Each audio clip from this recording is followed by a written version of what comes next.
still it is possible to aspire to thrive. And that's a fine statement for us as individuals, but we also could recognize that we are unique people in a common world. And what does it mean to thrive together? We need this better language for those capacities to help us be deeply accountable. And how can we come together, to convene, to, support each other, to learn, to grow, and to, make things, in terms of the policies and what we're doing fundamentally different. Yes, yes, yes, yes, yes.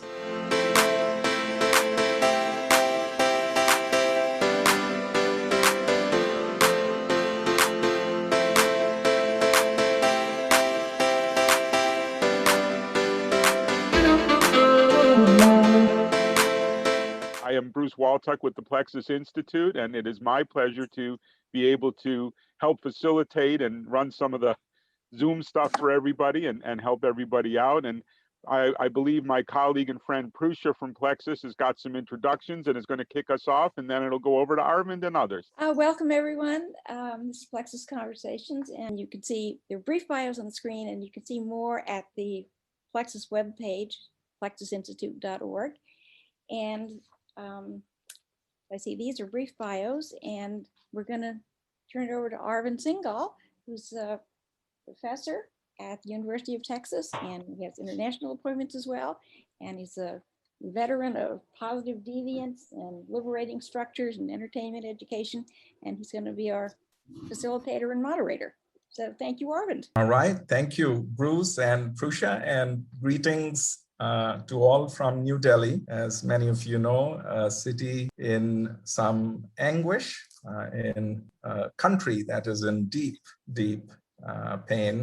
Every time the phone rings, it's an obituary or news of somebody in the hospital. So please keep sending all those love and compassionate thoughts our way over the airwaves. And I know there are some of my friends here who have joined from New Delhi. There are some bios that are not on the chat. And, we have colleagues like Larry McAvoy, Jim Cochran, Ella Auchincloss. Ella, did I say that? That was on the first try. To set the frame, the container, the common mindset for this session, I'm gonna rely on three people. You cannot go wrong with Mother Teresa. So first, I'm going to begin with Mother Teresa. She often used to say that none of us can do great things. None of us can do, but all of us, everywhere, at all times, can do small things with great love. And in some ways,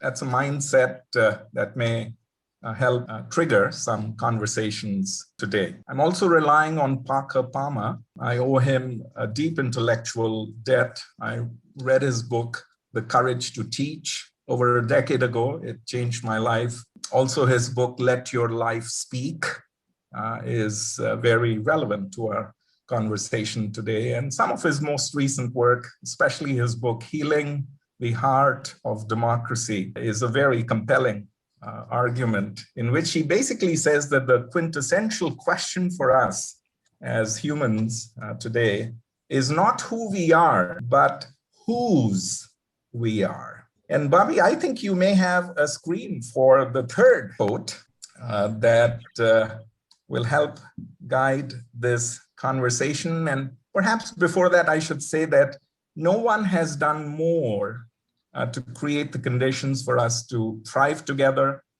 and to deepen the practice of shared stewardship, something that we talk about, than the folks who will lead our conversation today. Their language, as you will hear, of shared stewardship looks at converting loss into renewal, adversity to strength. And to set the stage for that, here's this beautiful quote by Cynthia, and I let somebody else pronounce her last name, who says, "We are here in this womb, preparing for a new birth, to bring forth something that is alchemized and made real by our willingness to get into the dance. To enter the dance, we must sacrifice the known for the power to see." And perhaps I'm inviting Bobby to the dance floor, we are going to engage in a framed interview. We think Bobby is a celebrity, so we call it a celebrity interview. I've learned this from Keith and Fisher. But I think, Bobby, as I invite you to the dance floor, you want to begin with us watching a video. Yes, I think we'll let this set the frame for a discussion to come here. So let me play this. Just 2.5 minutes. America is a land of innovators and hard workers. Even in the face of enormous odds and challenges, we find ways to lift up the strengths and capacities of our people. That resilience is what has made us strong, and that resilience is once again being tested. We've inherited both just and unjust legacies. Some inflict harm and perpetuate exclusion, others affirm dignity and grow inclusion. These inherited legacies shape the experience of our lives, and whether we are likely to suffer, struggle, or thrive. Today, America is crying out in pain. Toxic forces from a series of compounding crises are destroying lives and tearing our civic fabric. The unfinished ideals of America are now our responsibility. It is our sacred obligation as Americans to work toward a more perfect union and to spring forward, turning this adversity into advantage, to make economic and emotional recovery possible, to share stories of how families and neighbors are supporting one another, to elect empathic leadership on both sides of the aisle, and to make loud and resounding calls for equal justice. This is our defining moment. If we decide right now, together, that we will work from wherever we are to build, create, nurture, and sustain more just systems that advance our collective well-being, the future can come sooner than we think. Join us as we create new legacies predicated on one simple principle: all people and places thriving, no exceptions. Explore thriving.us to learn more about how your community can spring forward.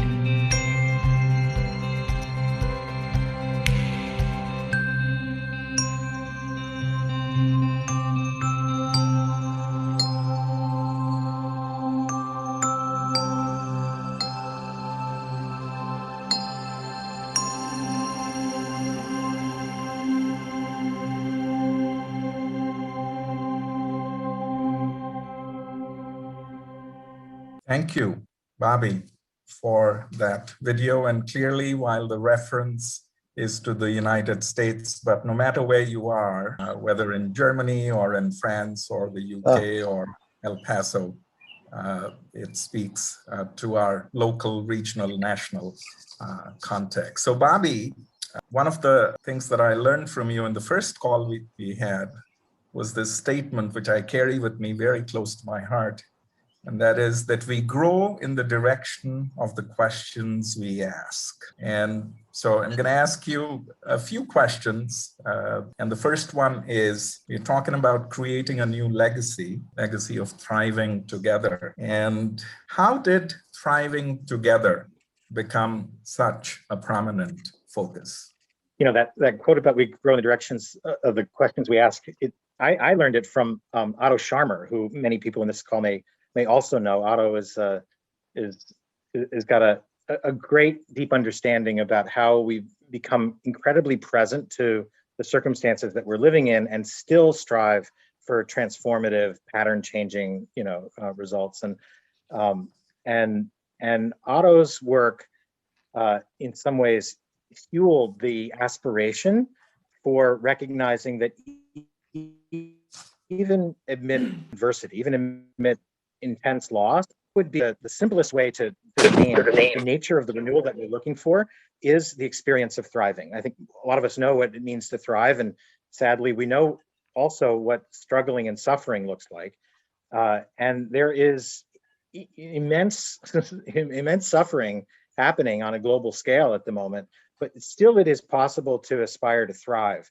And that's a fine statement for us as individuals, but we also could recognize that we are unique people in a common world. And what does it mean to thrive together?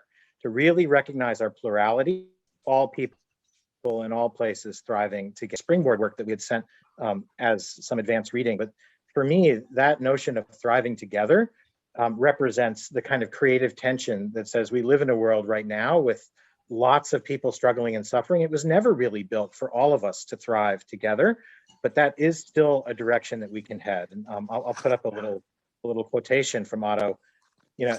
As systems collapse, people rise. And with systems collapsing on a spectacular scale, that's the source of resilience that I think a lot of us are looking to see that even a few people with a just cause can transform these failing systems for the better. And the guiding North Star expectation of thriving together seems to carry a lot of that aspiration that we've been hearing over and over again in communities across the US and around the world. Bobby, who is the we, the WE, that could achieve such a vast system change? Yeah, I think it's a really good question. It's hard sometimes to think about who does the work. When we talk about system change, we also need to recognize the hard work that it takes to break from business as usual and to do anything different. You started with the idea that we are not ourselves necessarily. We belong to others, right? We are part of a whose are we.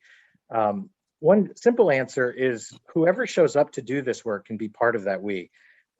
There's a set of vital conditions that we have been thinking about that animate this work, and at the center of them is that sense of belonging and civic muscle. That every human being, every living thing needs to feel that they're part of something bigger, right? We are interdependent in ways that are inescapable.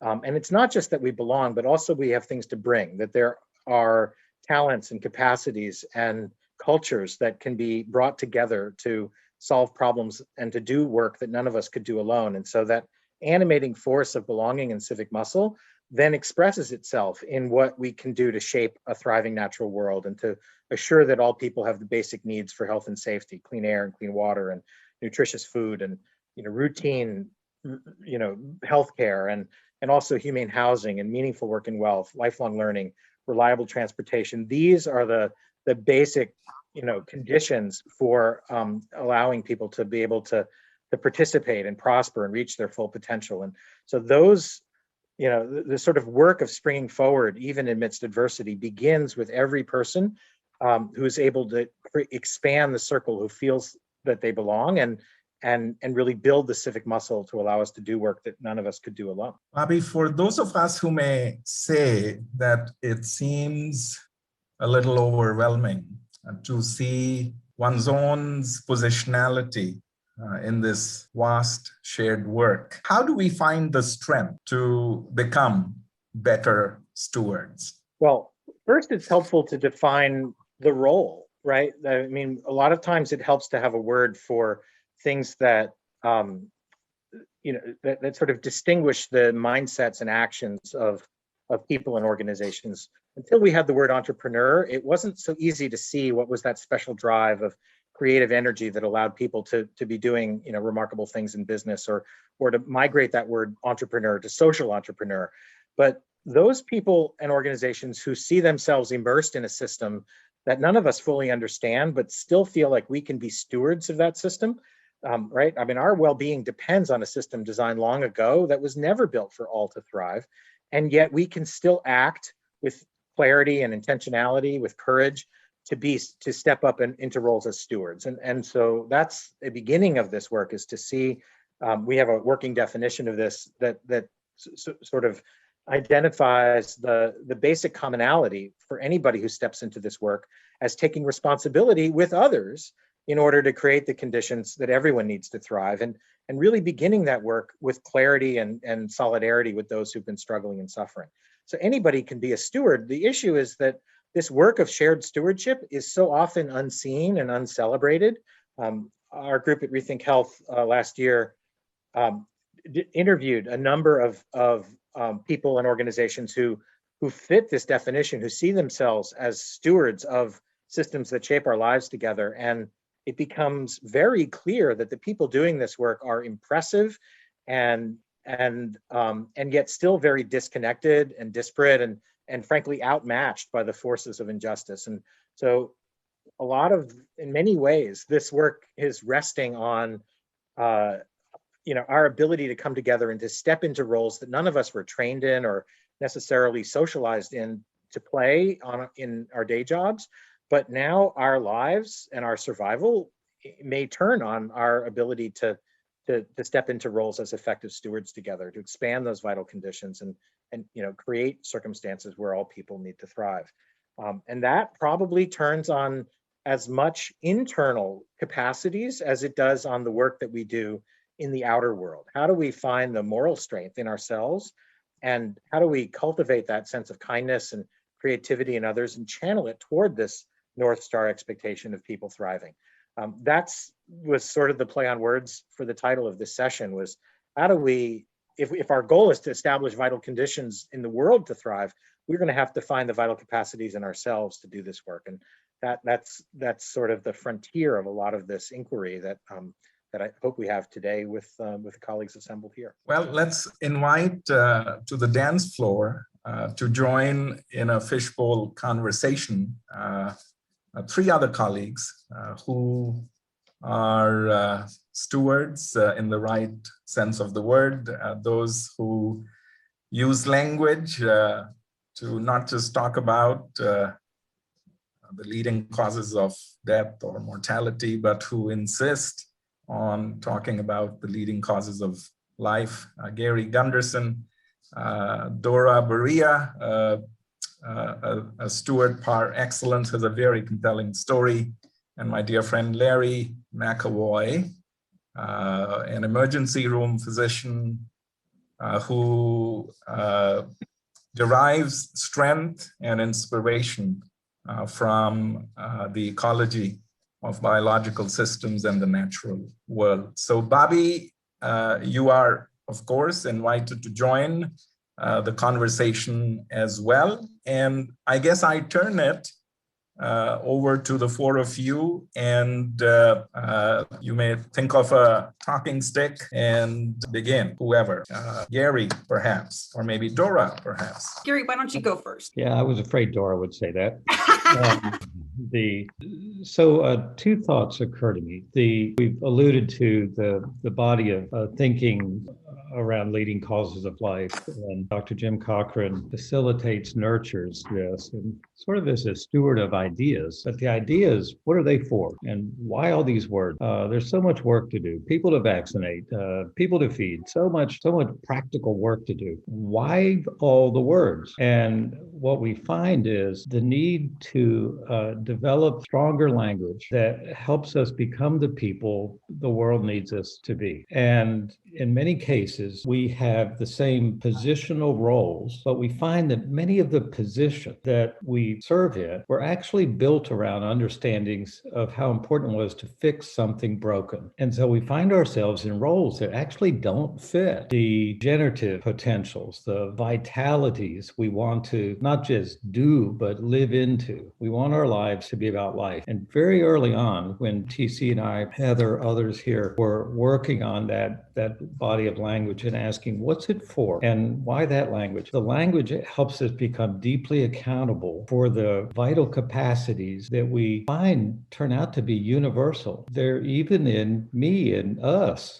They're actually there. And so we need this better language to help us be deeply accountable for those capacities. And the second reason we need life language, not just functional, professional, do a better job language, is Dr. Paul Lorienti pointed out. You don't really need life language unless life is complex. Well, it turns out it is complex. And part of why I was thrilled to see Bobby's graphic that emerged in this writing of the Thriving document was the first time I'd ever seen a screen that actually had a lot of stuff on it about adversity on the same screen with a lot of stuff on it about vitality and well-being. And so it was a complicated slide, but it didn't quite bump all the way over to what a Plexus crowd would say qualifies as complexity. And so what I'm eager for in this fishbowl in our conversation to help us be deeply accountable for playing roles that help us live out of our vital capacities, but do so fully conscious of the radical complexity of what we're engaging. That's really why I was so eager. And I said, we just got to do this on Plexus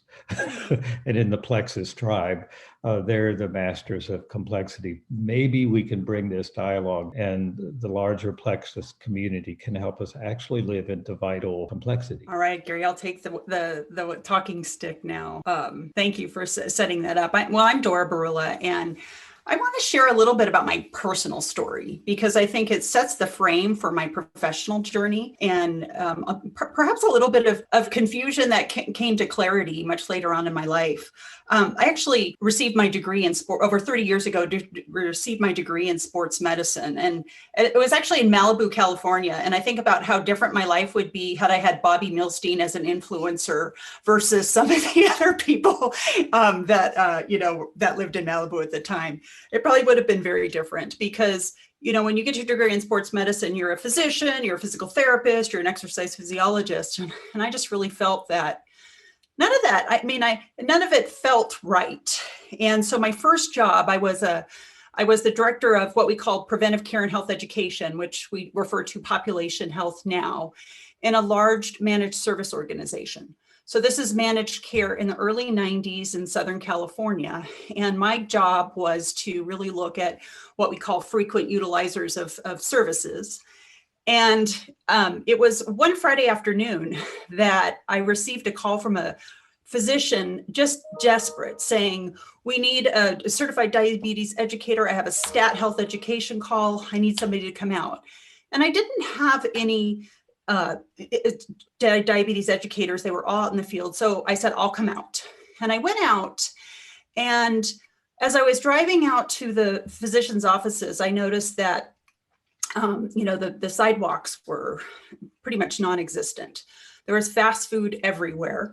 There was really an environment in an ecosystem that wasn't very healthy. And as I sat down and talked to this 16-year-old who weighed 350 pounds, I had I think it was the food pyramid at that time, and I was going to tell her how, she should exercise and eat right. And as I sat down and I listened to her, noticed signals of physical, sexual, and emotional abuse. And that girl literally changed my life. It was, just really realizing that it needed so much more, that we really needed to look at this in terms of a shared ecosystem. We failed that young girl. Although she has forever been an influencer in her life, I've been on a journey. I was in my early 20s at the time. And in addition, I married a paramedic who worked in the fire service. And so we've been married for 30 years. So we've had this dialogue of urgent services and the 911 calls to emergency department, and then, my view of public health and prevention. And so it really pushed me in this journey of whether it's vital conditions or ecosystems, of getting my degree in public health, which I didn't even really know what that was, a healthy communities movement, really looking at, how can we, with, municipalities, faith-based organizations, really come into a space where we can create healthier environments, working with whole person care, really, looking at the whole picture. I also founded a not-for-profit, really looking at how can we have cross-sectoral partnerships. And, I've been amazed how continuously I've, really felt, just as Gary said, not adequate in what I'm trying to do, that I've been in the healthcare system the majority of my career. And so 10 years ago, maybe a little bit longer, I met Gary. And when we, with creating the tribe of health systems learning group, which we now call stakeholder health. But what I found was, there is a tribe of health systems all across the country that really want to lean into this work. And so stakeholder health is, now a little bit over 10 years old. And it really is this loosely organized collaborative of more than 50 health systems, of people that really want to see the changes that I want to see, that they want to lean into and make healthcare more just, equitable, and effective. And how can we come together, to convene, to, support each other, to learn, to grow, and to, make things, in terms of the policies and what we're doing, fundamentally different. And so I have, about a year ago, Gary had asked, or Gary and Jerry Winslow, who was one of my mentors, asked if I would lead stakeholder health. And, as we really started having conversations again deeply with, the health systems, COVID hit. And, really see this moment of just immense suffering and loss, and getting back to, how can we have adversity into strength, saw this moment in time and this opportunity to really look at shared stewardship, that we, how can we come out of this creating that, that shared vision, the shared learnings, and do something fundamentally different. And I'm in my, second half of my career, and in January, I stepped away from the third largest health system in the country, to really lean into how can we do this differently? How can we work with other sectors? How can we really make a difference? So I'm here today to be a part of the fishbowl and to connect with all of you and to learn and thrive together. So I'll hand it over to my colleague, Larry. That was the best thing I was going to say the whole time, and I have no idea what it was. I just want to thank Gary and Dora both, and everyone else on the call. One of the most wonderful things to me about the last 12 months, which is we've all had our stories of difficulty, as well as as Bobby talked about, Otto's comment that when systems collapse, people rise. I think we've seen both of those poles of that statement in the last 12 months. One of the things I found most invigorating, I don't like sitting in front of screens. I'm an emergency physician, and I'm used to roaming, right? Room to room, person to person. I'm used to roaming on land. And so I don't like to sit down, but when I open up these computer screens and see all the faces from so many different places and walks of life, and so many conversations, so many different languages, so many different areas of interest, I'm reminded of what I heard in that video, right? Which is that diversity is an advantage. I have a bias like everyone else does. I love that vital conditions model. As a person who's sort of steeped in biology, I might draw it a little bit differently, but that's a conversation about models somewhere. One of the things I'm interested in lately is this idea of infection. As I've worked in the emergency department and considered my life as a recovering healthcare CEO, and as a person who takes care of a piece of land that we agreed to steward 25 years ago when it was badly damaged from at least 80 years of abuse, and was on land that had been a mere 5-6 generations ago populated with bison and indigenous people. Certainly had a lot of room to think about these things, and probably like all of us have felt often very small and wondered, how does this happen? And along comes this coronavirus, right? As I like to say, no business plan, no name, no Twitter following, no social station, no spot in a box. It is literally anonymous nothing on a planet that has all of these, what do they say? Compounding crises. And yet it moves floridly, right? All across the earth. We ignore it, it moves. We panic, it moves. We argue, it moves. And so, I was thinking a bit lately, what are the pathogens that allow us to thrive together? What social infection actually allows us to become generative within each of us, between any of us, and across all of us? Is that possible? And the pandemic would suggest yes. I mean, we may not like the pandemic, right? It's a icky packet of RNA single strand virus or whatever its construct is, but it's unbelievable in its power to captivate our communities and to run through them and in them. And so is there a flip side is one of the things I've been thinking about. To Bobby's point about stewards are kind of rare and amazing and unseen and unnoticed, which is in a way what I like about stewards, right? We're not into ego. Stewards are people that are willing to be anonymous at one level. I remember years ago in the ER, a woman asked me as I was sewing her daughter's face. Her daughter had been jumped by a gang, and her daughter couldn't speak because her mouth was all hamburgered. And so her mother and I had an interesting conversation for about an hour while I was working on this young woman. And she told me her daughter was most worried about going to the prom, which is about 6 weeks later. And we were talking, she said, "Why do you do this?" And I remember asking her, like, "What do you mean? Why do I like to sew faces that are, lacerated and disfigured? Why do I do this job? Why this specialty? Why here? Why now?" Lovely woman. And she said, "Any of it, really. Like, why are you here?" And I remember, sort of in that nice fugue we get into when we're kind of on autopilot in one zone and our mind can wander freely. I told her, I said, really, someday, maybe next month at the prom, but someday this young person is going to get married or have a child or, celebrate her own child's wedding or whatever else. And in these moments, we would like her to be happy and not remember us, right? That her focus shouldn't be on us. And she ended up writing me a thank you note about 2.5 months later. She wrote a hand-drawn line drawing card. It was really nice. And she included a picture of her daughter with her prom date. And she said, "You know what? She didn't think a word. She didn't have a single thought about you all night long," which was great, right? So that to me is, those are the millions of tiny things that happen every single day in stewardship, right? And so is it possible, I think, to create an infection of stewardship? I think we do have what I would call the dominion pathogen. I call it acquisition, convenience, and gratification. That when people orient around those things, we kind of create some bad stuff, right? Not that any of them are bad. If you don't have a shirt and you're cold, acquiring one is a good idea.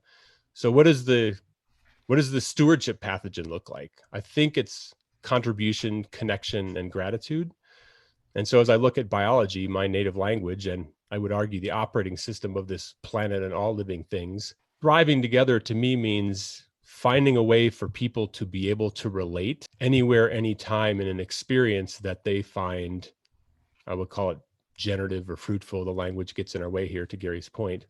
And in my whole life, I mean, whether people were beaten or shot or they were in an organization where things weren't going well, the ability to relate is always in some way something people can migrate toward, they're attracted to, they come into it. Keith and Fisher do this so well with the liberating structures, right? I mean, people want metrics, they want results, they want things to shift. But really, when you go down to the tiniest of things, if we redesign the way we relate, then thriving starts to happen at this infinitesimal thriving level. And somewhere in our brains, we go from acquisition, convenience, and gratification, a defensive, aggressive, power-seeking posture, to, you know what? I want to connect. I want to be part of. I want to listen. I want to understand. And that shift in our brain times 7 billion people, 5 minutes a day would be amazing, right? 10 minutes a day would be amazing times 2. So just some random thoughts. I'll go back on mute now. It's incredibly gratifying to hear the common thread across all 3 of those, which is in some ways large and small, a pivot from sort of recognizing the illusion of separateness and how it shows up in our work to creating experiences of interdependence, right? Even small experiences of interdependence can draw more people into this work and cause us to be participants and sort of partial co-creators of something bigger than ourselves. So that's at least one thing I heard from those 3 comments really quickly. But back to you, Arvin. Terrific. Now we can keep going on. This is such a gift to have the likes of Gary and Dora and Larry and Bobby, and these conversations can continue. However, I'd like to break out metaphorically of this fishbowl and wanted to invite Ella as a sort of a, call yourself a respondent, a reflector. Thank you, everyone. Ella Auchincloss. I work with Bobby at Rethink Health and the Ripple Foundation. My title is the Director of Enterprise Innovation, but I sort of view my work as trying to operationalize a lot of the great ideas that Bobby and Gary and the likes of all of you come up with. A couple of things I heard that I'm reflecting on. I think a lot about complexity in our work, and I think a lot about how to design work for complexity. And I think a lot about how organizations are really designed for complicated work. I also think about leadership and how leadership is designed for complicated work. This idea of complexity requires a very different consciousness, human consciousness. Part of it is around being able to hold two ideas as true at the same time. The idea of being able to navigate polarity, the idea of looking for that unitive field. So I really see the vital capacities of stewards and stewardship. I think what we need to start doing is naming those teachers, those bodhisattvas who've come to us throughout human history that have taught us what it means to go below and to hold two things as true at the same time. Because as long as we're not doing that, then we can't hold the enormity of what it means to be a steward. And so in our work, we think a lot about how do we design tools and methods and help them see the system in a different way. But Cynthia Bourgeot, the person who said the quote at the beginning of the session, to me is a wonderful example of a teacher who is really trying to build that vital capacity that enables us to hold these complex ideas at the same time, to be able to navigate those tensions. And I think the other thing I heard, it wasn't said, but Bobby reminded me that someone said at some point in the last 14 weird months that COVID-19 is if you want to learn about interdependence, if you want to teach about interdependence, you need to look no further than the story of this pandemic as the ultimate exercise in that. And so I'm a learner. I'm a student in interdependence like all of you. Ella, I'm just pointing out that one of our super mentors, Henry Lipmanovich, is on the call. Welcome, Henry. And over to Jim now. Jim Cochran. Jim, I wonder if you want to reflect on what's been said, what you've heard, like to add. Thank you, Arvind, and thank you, everyone else. We'll keep it short. Couple of things. There's a lot of fascinating and rich stuff there that I don't want to simply reiterate. So let me add a couple of things that maybe haven't been emphasized, that have been hinted at. One is a common thread that you've seen, Bobby and Ella, you've just talked about interdependence, dependence, coming together, connection, and so on. The way in which COVID has helped us understand that. There's a side to that that also enables us to treat our connections as exclusive, can actually be harmful. That, if you like, the critical question that seems to me we are needing to focus on just as strongly is toward what ends. We can do all of this to different kinds of ends, and they're not necessarily all about thriving. They're not necessarily thriving just for everyone, but only for some and harmful for others. In short, I would say that part of what we have to focus on, which is key to also what we talk about in the leading causes of life circles, is the vital capacities are not just skills or tools. They are actually what's at the core of what it means for us to be human, in our ability to look at actuality, to see new possibilities in it, and to transform that actuality in the process. That's an extraordinary set of capacities we have. It's why we have planes and computers and Zooms, but it's also why we can destroy this planet should we so choose. And it's also why we can decide to trash a constitution or tell the big lie or not to do so in order to bring certain people into our orbit. In my reading, the particular kind of interdependence that's being promoted in the country you're in at the moment, Arvind, by the Prime Minister is a highly destructive form. It's certainly drawing a lot of people, but that doesn't mean it's thriving. I don't want to focus on the negative. What I'm really trying to deal with is to say that these capacities to transform both nature, which is partly why we are able to deal with COVID and through vaccines that were almost unthinkable even a year ago. We are also able to transform our relations with each other, and we can do so. Nothing we have built together is not being done in that way. Nothing we do together has not been done by people rising when systems collapse and building new systems, whether it's on a small scale or a large scale. The critical issue is towards what ends, for whom, how inclusive and how exclusive, including nature. Jim, thank you.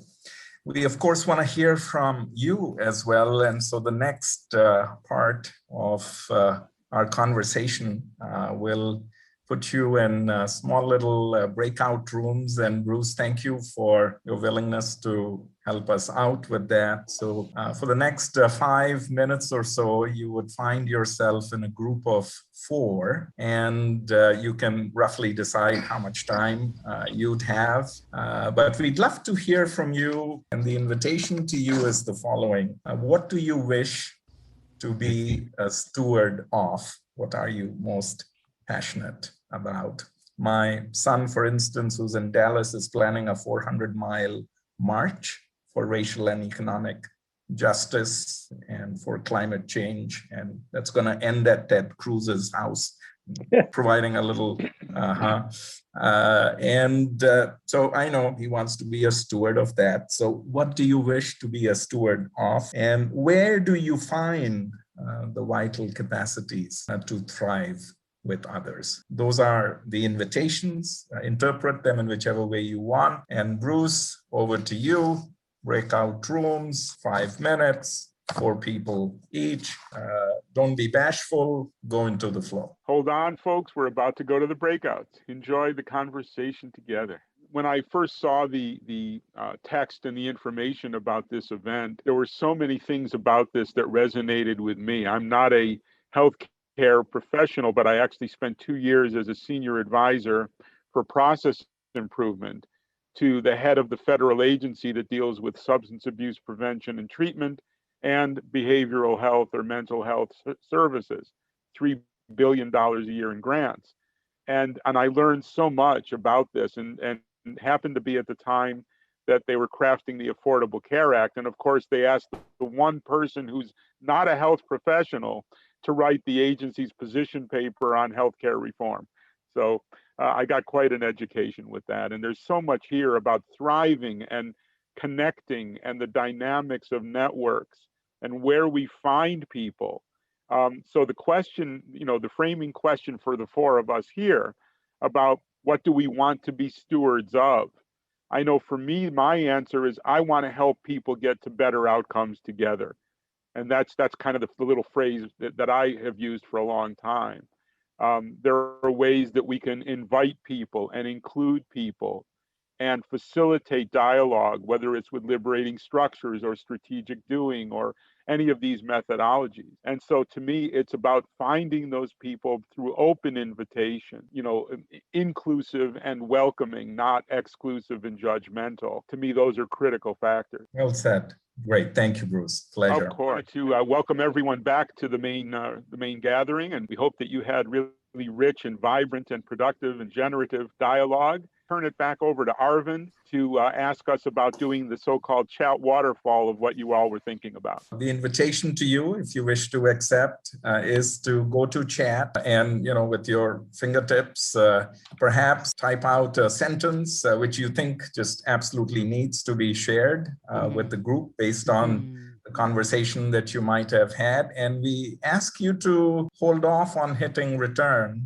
You can hit return when we say hit return, maybe after a minute. I'll ding my Tingsha bells if I find them. And then we can see a waterfall. We'll save the transcript and send it to you. So the invitation is yours. Oh, he's got the bells of destiny right there. The nature of the bells is to ring. I love that. Beautiful. All right. Oh, drowning. Thank you.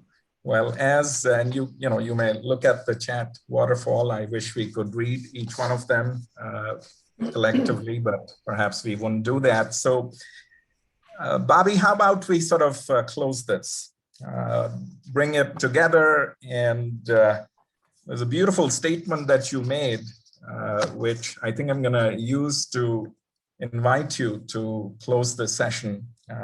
And that is, how do we provide hospice to a dying culture and become midwives to a rising future? Yeah, we like all good generative experiences, we didn't really know what would come up from this session, but it did seem likely that we would want to look at both the micro experiences in moments and the ways that we interact, and we've heard a lot about that in our own lives, as well as the grand stage of what's happening. Your question about, there is a pattern of working together now that isn't working well at all, having really dire consequences for ourselves and the planet, and yet there is still this hope. And so we thought about ending with sort of a story about three horizons, that there is, you look at what's popular now, the current norms and the mindsets and practices that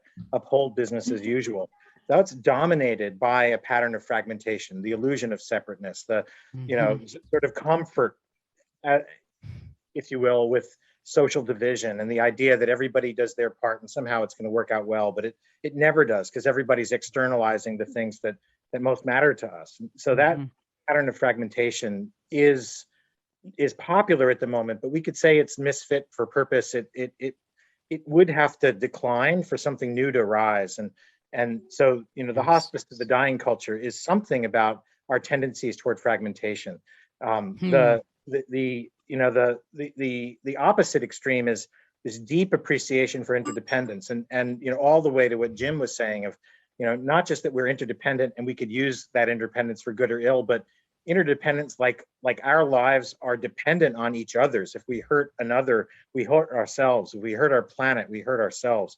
That level of interdependence probably leads the way to a viable future, but it's so outside the norm at the moment. It's not that it's not there, it's just deeply uncommon and marginalized. And we've heard this from centuries of indigenous communities that think we know how to live together in a finite world, but that's been displaced and disrespected and alienated.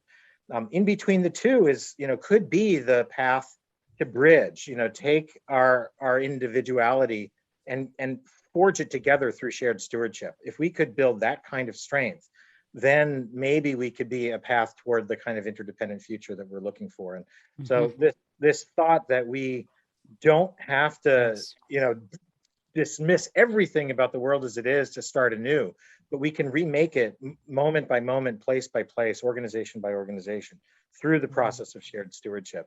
And our organization has been thinking a lot about what does it take to strengthen shared stewardship. We listen really carefully to those that say they want to do it and are in the throes of trying to build the mindsets and skills. And the closest that we've come to, and the Plexus audience there is no better audience on the planet to see a crazy formula like this, but I hope you'll take it in the spirit with which we're offering it, which is, a little heuristic to think about the main elements of stewardship.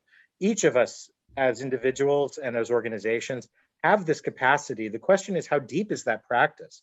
Are we really living up to the deep love that Mother Teresa was talking about, that Arvind called us into today's session with? That deep practice goes really, really deep, and most of us are only scratching the surface.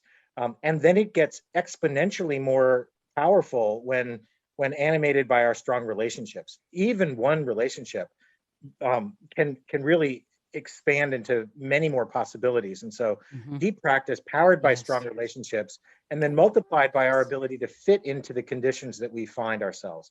There's no such thing as enabling or opposing conditions. It's a question of how do we show up as stewards in those conditions and meet the complexity that we find.